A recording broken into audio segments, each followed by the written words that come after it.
Welcome back to the channel, everyone. It's I, the Electric Gringo, back again with another video, and today we're going to react to something that...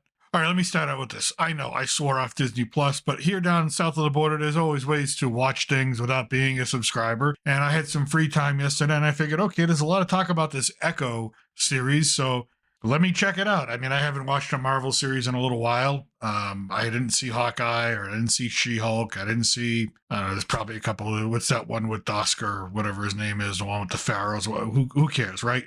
Moon Knight, that's it. Who cares? So, but I figured, you know what? This thing's only 5 episodes long. How bad could it be? So let me check it out. I got an opportunity to check it out. And, all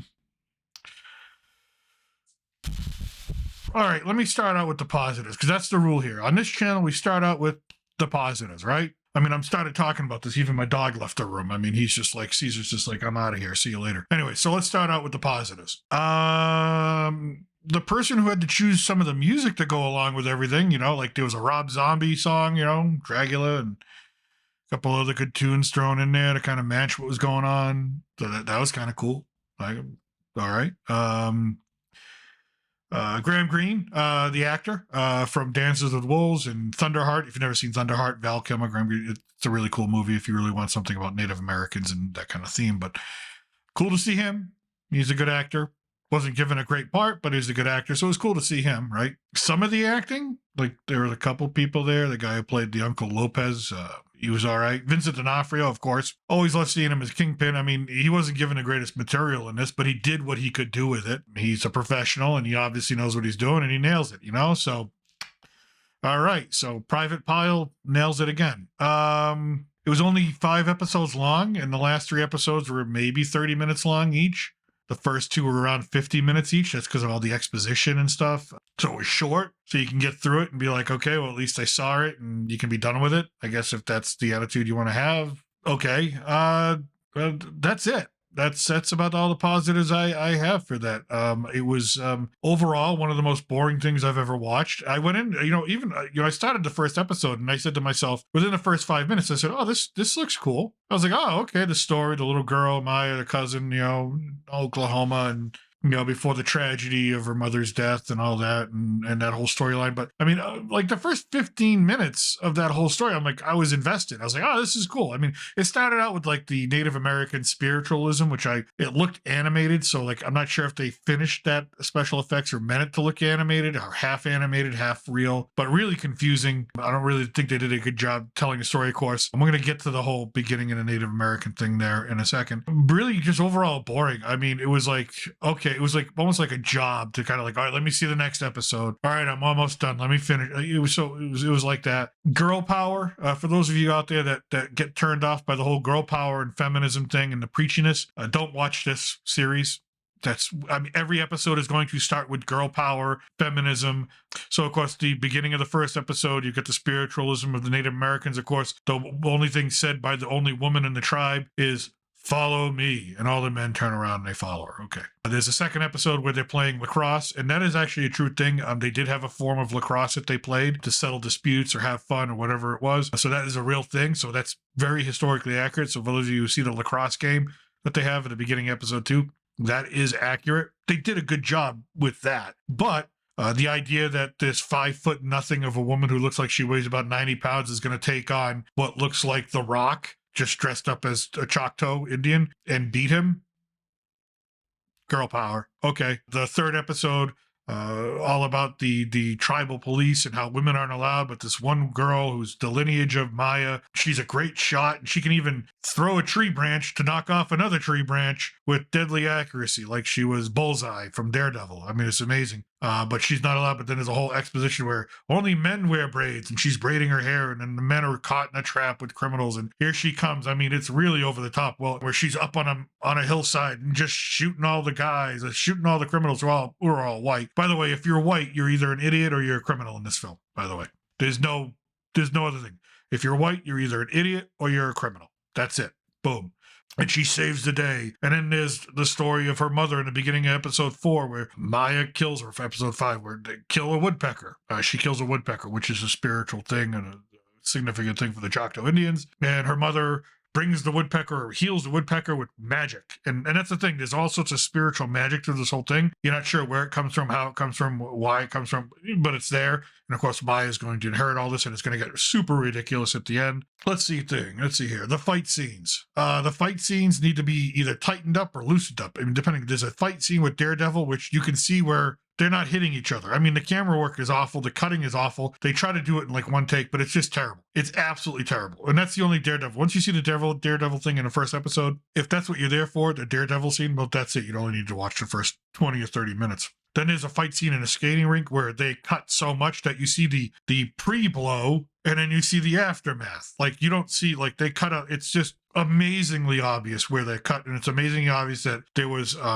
she has no ability to work with these stuntmen. She's got some talent. She looks like she's very acrobatic. She looks like she can throw some kicks and things like that. But other than that, the fight scenes are absolutely terrible. And you don't get many of them. I mean, the last 3 episodes, there's not much action at all. It's a snore fest. So once you get through the skating rink, that's kind of like the big one, right? She gets abducted by Walmart cashiers at one point. So yes, she's held hostage and waiting for Kingpin's men to come and get her. She's literally abducted by, if you want to picture late 20, early 30 something white trash, stereotypical females that you think would be working as Walmart cashiers because they think it's good benefits and they can steal money from the register. These are the 2 people that actually abducted her, along with some meth head who's got absolutely no clue what he's doing. And they make it very obvious because even the Walmart cashiers berate the meth head who gets killed. She's MacGyver, by the way. She escapes the skating rink closet where she's being held hostage by taking the pieces of roller skates and turning them into a projectile weapon. I'm not kidding.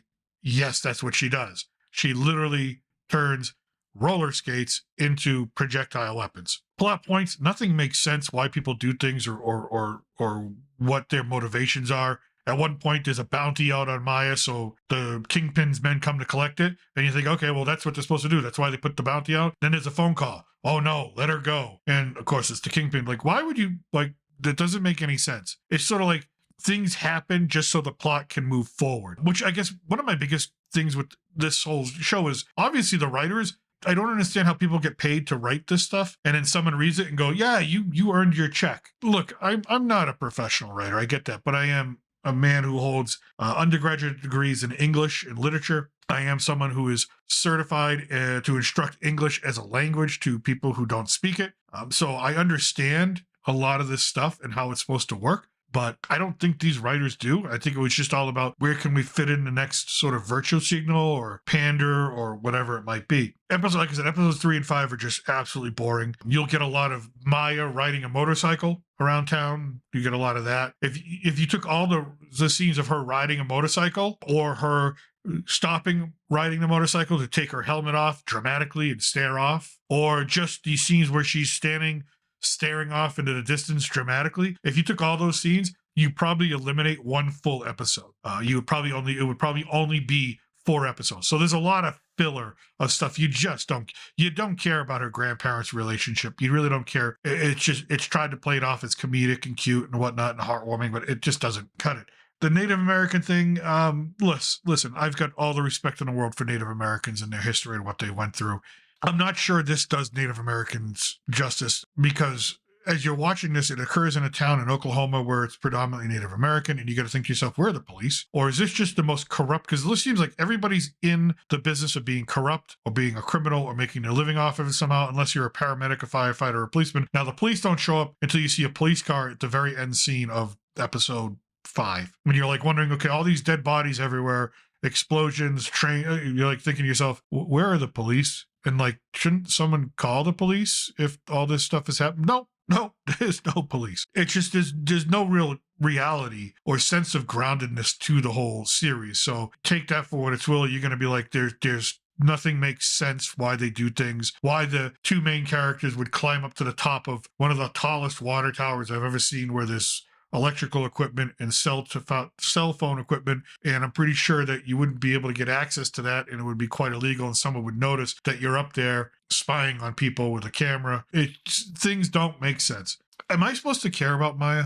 Like, am I supposed to, or Echo? They only call her Echo at the very end, right? Am I supposed to care about her? She's a person who's murdered and murdered and murdered and murdered and murdered. on her own accord, but she has no consequences. She's now the hero, and she comes out the other side. And she's spiritually cleansed, and I'm like, only in this series she killed dozens of people, upright murdered dozens of people. Never mind the amount of people she might have murdered on behalf of the Kingpin previously. Shouldn't she go to jail? Like, should we all be like, oh, hey, yeah, let's sit down, have dinner at the end of the thing? Again, it's just, there's no consequences for her actions doing what she did. The whole plot revolves around that she escapes Kingpin. She supposedly killed him at the end of Hawkeye, right? Not true. The Kingpin can survive with a bullet going through his left eye, and he's okay. She decides to blow up his armory because she wants revenge, or because I guess she gets shot. We don't get to see it, but I guess she gets shot off screen before the series even starts. And so that's her reason for blowing up Kingpin's armory, and we just don't know it. And she starts this whole basically gang war. She brings all this death and destruction to her hometown where she's not been for 20 years. Oh, there's this guy Biscuits in it, by the way. She meets Biscuits, her cousin, who I'm not sure if he's mentally disabled or supposed to be mentally disabled or supposed to be played as mentally disabled, but he acts mentally disabled. Like he's a man, so he's a slow idiot. He's an idiot. And he goes grocery shopping for Maya. He goes shopping for Maya. He's her lackey, basically, becomes her lackey with no questions asked. The characters, again, no one's going to show up at my doorstep in 20 years for not seeing me, hand me a list of stuff to go get that has potential hazardous effects on other human beings, give me a roll of money and say, yeah, get me this stuff. I'm going to be like, no, go screw. I'm calling the police. That reality and the logic, that doesn't happen. So the writers, again, I can't believe they got paid to do this kind of stuff. Again, I don't care about Maya. I don't care about her story and the whole idea that, yes, at the end, her Native American spiritual ancestrage of girl power comes into play.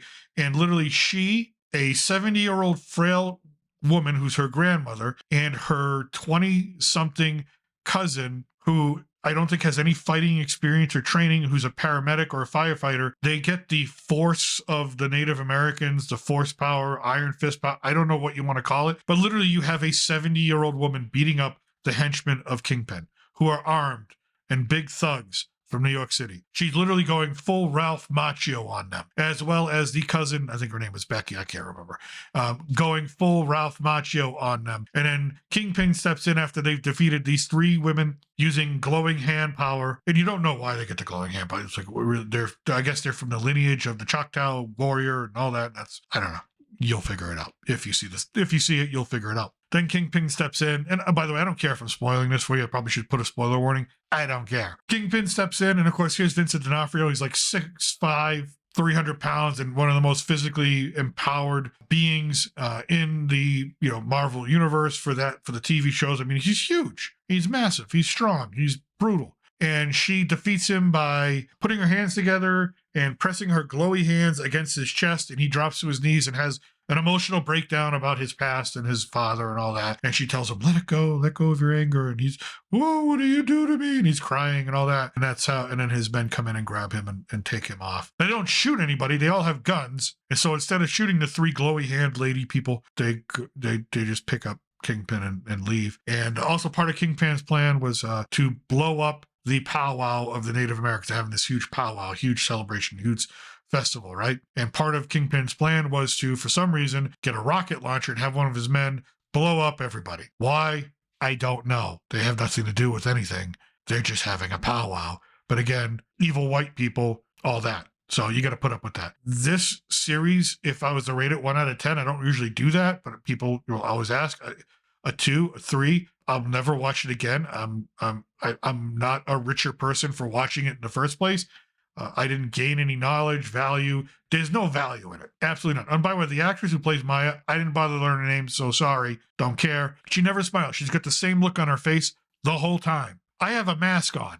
Therefore, I still have different looks on my faces. I can open my eyes. I can widen my mouth. I can do things, right? Same look on her face throughout the whole series. Doesn't know how to emote. It is what it is, folks. It is just something that I would not recommend people watch. I think it's I've seen Scarlet Witch, series. I've seen the Black Captain America, Winter Soldier, whatever it was, whatever that thing, the Winter and the Falcon, or I don't care. Whatever it was. I saw that series. I saw the first season of Loki. Those were all monumentally better series than this. It just, that's the way. If I was to rank them, like this series doesn't even come close to the quality of those three series, and those three series weren't that great and very divisive and very sort of preachy. Take it for what it's worth. That's what I got for you.